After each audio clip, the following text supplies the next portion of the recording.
Okay, so firstly, it's used in dal. You can chop it up, or you can make a vegetable out of it, like a sabji. You use the stems and the leaves. And it has a lot of omega-3 fatty acids, like flaxseed. It helps prevent blood clots that trigger heart attack. So usually they'll say, eat salmon, eat fish, eat fish oils, right? Fish oil. This is as good or better, and it's much cheaper, and you're not killing an animal, or you're not killing a living entity. You see, they never talk about this, right? Because they can't make money with this, but they can make a lot of money with salmon, right? Or eat a chicken, make chicken broth. It's all nonsense. You can get the same thing. Where did the chicken get what it needs? By eating, grains, right? So it's all nonsense. So it has a lot of antioxidants, which help prevent heart attack as well as cancer. And it contains a lot of calcium and magnesium in a 1-to-1 ratio. So both of those are heart minerals, calcium and magnesium. And you can get it all just from this. You don't have to go to super supplements or Whole Foods or anything, right? So this is not seasonal, right? It's not seasonal, no. But soon I will have my heated greenhouse. I can grow it all year round. I'm installing a biodigester, so we'll have gobar gas, and that'll run a stove, which will heat water, which will go through radiators that'll heat my greenhouse. Wow. Yeah. And all with the waste coming out of the kitchen and cow dung.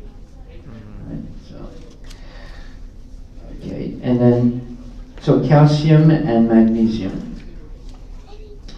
So eating a lot of this, you can eat it raw, or you can cook it like spinach, or you can put it in dal. And in South India, they put it in dal mostly. So it's very, very healthy. So another one of heart herbs that's full of antioxidants. In fact, there was a recent article in the news about rosemary. There's one town on the coast of the Mediterranean in Italy where out of 1,000 people who live in the town, 300 of them are over 100 years old. So they're studying, what it is that these people do that they live so long. So they use this in all their cooking. Now, rosemary is an antioxidant and it's a preservative. They preserve fish with this. So if the fish, after a couple of days, starts to stink, right? So they use ice and this, and it preserves the fish for a very, very long time, right? So rosemary is full of antioxidants, and therefore it's used traditionally as a food preservative. It prevents the fats in meat from turning rancid. And it does the same thing in your body. It will preserve your body, and it'll prevent the natural fats in your body from going rancid, in a sense. So you can make a tea out of it. In Europe, they use it a lot in seasoning things. So Italian seasoning, the main ingredient is rosemary. It has a flavor to it, and you get used to it. Okay, and then another thing you can include in your diet that's good for the heart. Red grapes. You know, there's this saying that, you know, drink red wine, it's good for your heart. Well, you don't have to drink red wine. You just eat. The red thing is in the skin. And again, they're anthocyanins. It's full of these antioxidants. Red things, like red bell peppers, red beets, and anything red is good for the heart. Because it has these natural chemicals. So what is the difference between the green grapes and the red grapes? Well, the green grapes are green. The red grapes are red. When it's red, it has these natural chemicals in it that are good for your, that are very powerful antioxidants. Just like this. This is red, right? This is saffron. Saffron is one of the best things for the heart. People in Spain, where they grow a lot of saffron, there's very little heart disease there. Because they use this in everything they eat. They put it in their rice, they put it in their tea, they put it in milk. And in India also, they use saffron a lot in milk and rice. But in those places where it grows and the people get it cheaply and they use it regularly, there's very little heart disease. Again, it's red. Cherries? Beetroot. Cherries is good. Beetroot is very good. I have organic beetroot growing right now at the farm. And it's becoming very ripe. Okay, so then another thing is called olive oil. If you want to get rid of cholesterol, bad cholesterol, one oil dissolves another oil. Like if you have, like for example, if you have a griddle, and you have oil that's like pasted on and makes a crust on the griddle.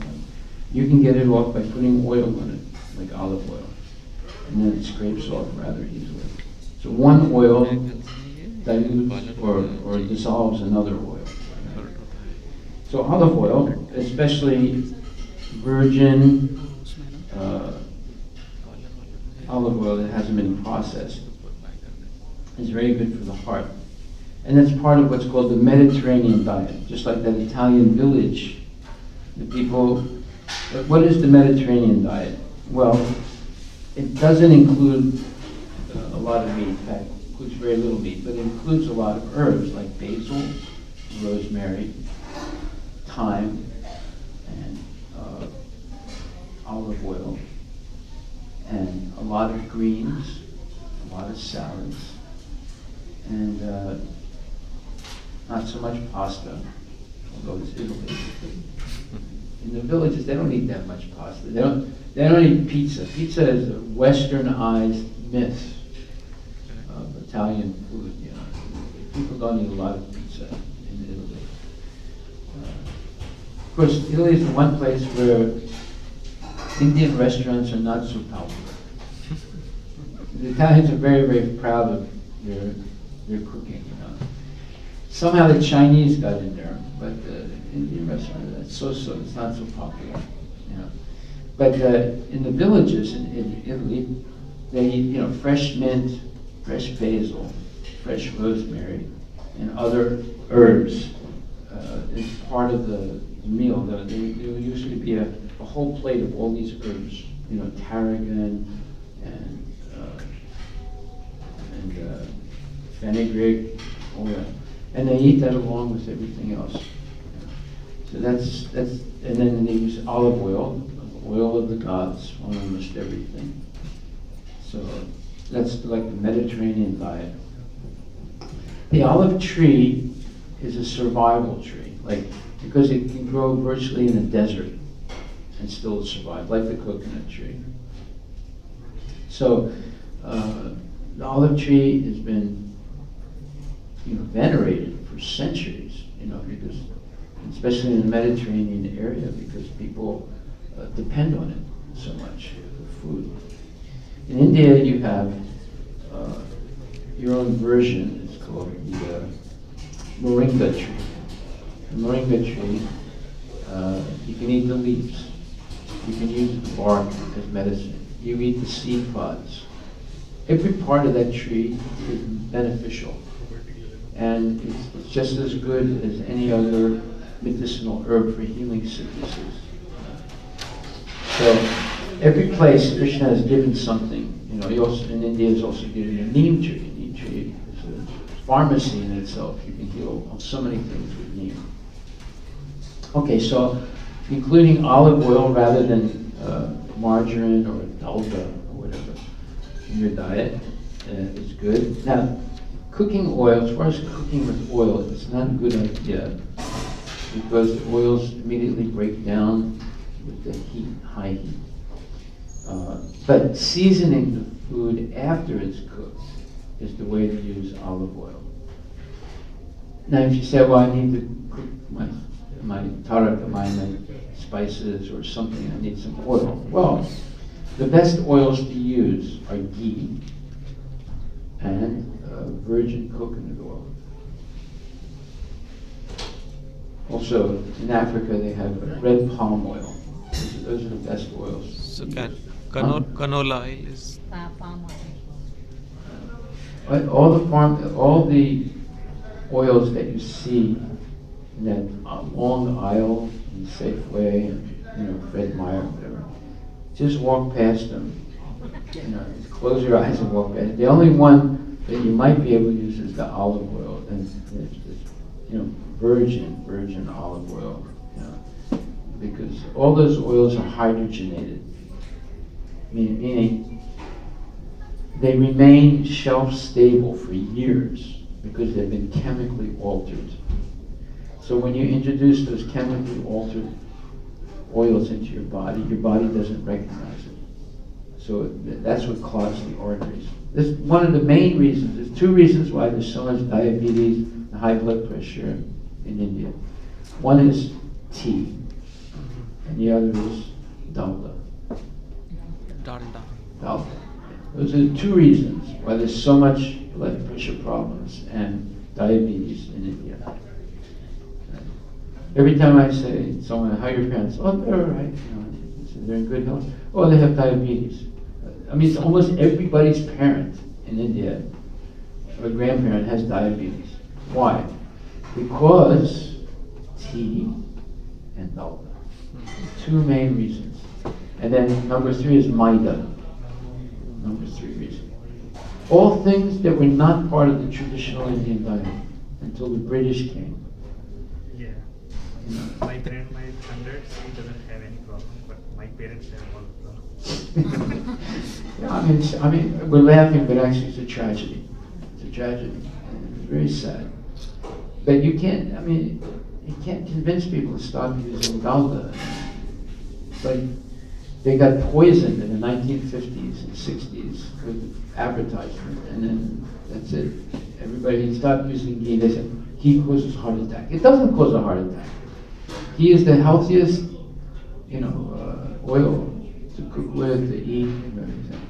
But they gave it a bad name, and they replaced it with, dalda. That's how dangerous television is, and advertising. There's big billboards in India. Everywhere they have big billboards advertising all these nonsense things. So I think it was affordability. Ghee was little costlier than dalda. But it wasn't costly if you had your own cow.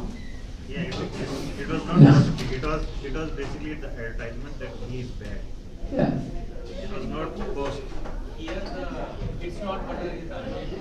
It's what? It's not butter.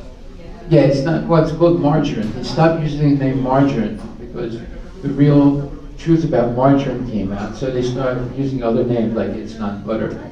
Those are all hydrogenated oils. They're self-stable. They can stay stable. How did they start this?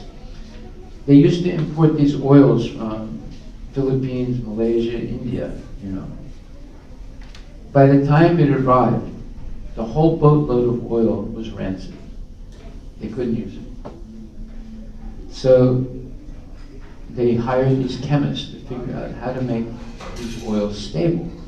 And they figured out this chemical process.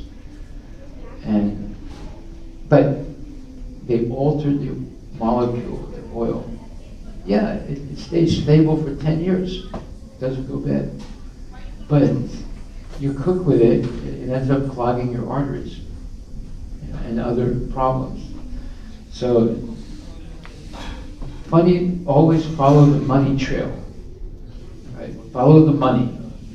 So these people want to make a lot of money, and they invest in these big chemical factories to alter the food, so you're not eating normal food. And in the end, you get diabetes, you get high blood pressure, you get cardiac problems, so forth. You know. The olive oil which we buy in Costco, right? Some of it is good, some of it is not good. Which one is good? You have to get, you know, virgin, organic olive oil. It might be more expensive, but that's okay. Yeah. Is there any limitation that how much quantity of ghee we can consume a day? Well, let's put it like this. If you read the Vedas, it glorifies ghee as supporting ojas. Ojas means the life force in the body. Right? But with anything, taking too much of it could be detrimental. Use, you know, let's say, reasonably. Yeah, reasonably. Does it add more fat to our body or something? No. You add more fat to the body by eating denatured food. Okay. Therefore, even though you ate a lot, you still feel hungry because your body didn't get all the vitamins and minerals it needed. So it's forcing you to eat some more. You eat highly nutritionally dense food. You eat less because your body gets what it needs. Right? That's why we have organic farms now. We use soil that has been composted and is full of minerals. So then the plants get all the minerals and they're healthy.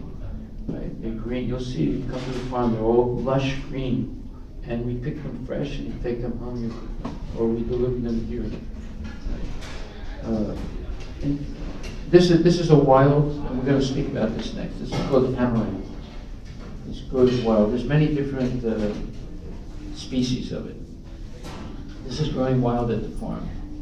I just picked this morning and transplanted it in here. So tomorrow, the next day, it'll be up like this. Right? So I just transplanted, so the root is a little loose still, but by 1 or 2 or 3 days, it'll be strong again, and it'll be upright. So amaranth grows in South India, all over India also. It's another part herb.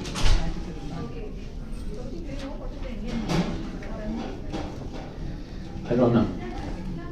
Spell it. What? Spell it. Amaranth.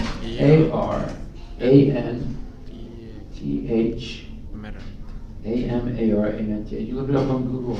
You know, Tamil, English. They sell in Telugu, they sell in this Indian grocery store. Yeah. Yeah, because traditional Indian green. And there's many different varieties of it. This is a variety that grows here wild. I have tons of it. Prabhuji, can we eat this pot as well? This pot. It's the seeds. This one. Yeah, We can eat? I think so. Because I got it, but I don't know whether I can use it. And those are the seeds. Yeah. Amaranth seeds. In American Indians use it for making flour, make bread. Yeah. So the whole plant is healthy. So it's one of the best plant sources of calcium. And calcium adds mineral density to bones. It's good. In other words, it's great for kids. It's like drinking milk. And it helps prevent osteoporosis. Well, most women, when they get older, they break their hip because their bones have become very porous due to a lack of calcium. And that's because they eat comfort food, you know, cookies, cakes, pies, pastos, white flour products. and then they watch television, and they don't walk that much. And so what happens? Your bones become porous. That means you're losing calcium from the bone. It's being leached out. They usually have heartburn and stomach problems, so they take antacids. That only aggravates the whole situation. So then, you just fall down, all of a sudden your hip is broken, and then you're almost paralyzed the rest of your life. You get hip replacement. But that doesn't really work that well. And so, eating these foods like purslane, amaranth, and other greens keeps a balance of these necessary minerals like calcium, magnesium, and so forth, potassium. So this is also high in fiber, and fiber is necessary to avoid diabetes as well as heart problems. When we eat low fiber foods on a regular basis, like for example, again, maida, and from which you make Rice. that doesn't have the kernels of the seed, right? So, or wheat that's the kernel's been taken out, So you just be basically eating carbohydrate.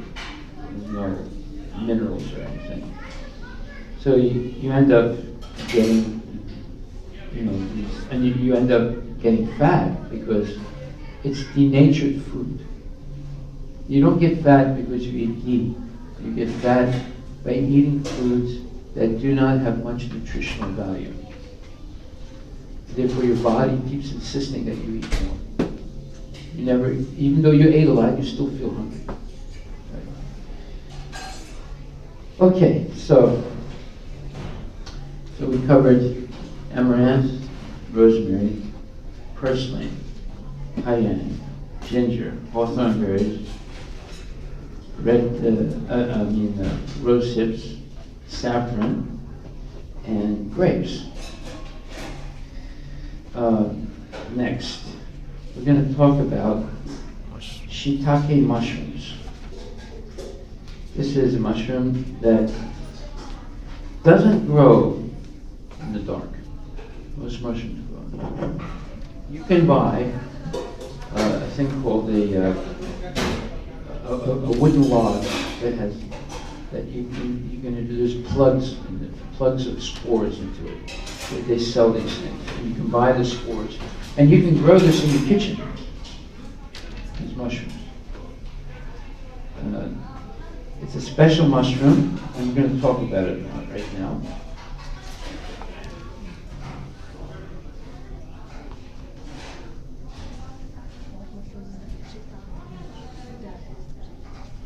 It's actually a very tasty, one of the tastiest mushrooms.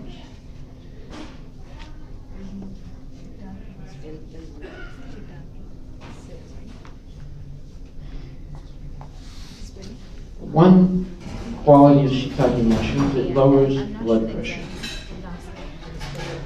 Huh? S-H-I-I-T-A-K-E,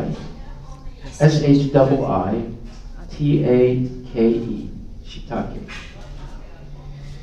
And it contains a compound called lentinin. Lentinin, in scientific studies, has been proven to lower blood pressure and also bad cholesterol. It also has anti-tumor, in other words, anti-cancer properties, antiviral properties, like if you have shingles, diseases like that, and it's immune stimulating, has immune stimulating effects. Okay, so here's a food. Looks like an umbrella, right? It's very tasty. It's a little expensive. Usually they sell it in the stores like $12 a pound. Sometimes it's on sale, it's $9 a pound. But it's very good for the health. Now, you can't offer mushrooms to Krishna. That's why we don't offer it in the temple, but you can offer it to guru, and especially shiitake. Shiitake, because it doesn't grow in the dark, it'll grow in the light also. So therefore, usually things that grow in the dark, you don't offer them to God. So it's a little bit expensive, not that much, but it has a lot of beneficial effects, especially for heart issues. So how do you identify between the normal mushrooms and... Well, by price, number one, this is more expensive. No, this is, look, if you look at it right now, it has a brown head and a little bit tan stem, right? So each mushroom looks different. Those perfectly white mushrooms, they grow in the dark, right? It's labeled. Huh? It's labeled as shiitake. Yeah, it's labeled shiitake mushroom. Usually, I mean, you can get this in a Safeway. They sell it there, and you can get it in the health food stores, or you can buy the log. There's a company in Olympia that specializes in mushrooms. They sell the log and the spores, and you plug the spores into the log. You keep it in your kitchen, and it'll grow mushrooms all year round. That way you grow your own mushrooms, or else you can buy it. Okay, so now we're going to talk about celery. Celery is very good for arthritis and rheumatism, but it's also good for cardiac problems. Celery slows aging. It treats angina, cardiac arrhythmia, dizziness, gout, high blood pressure, high cholesterol.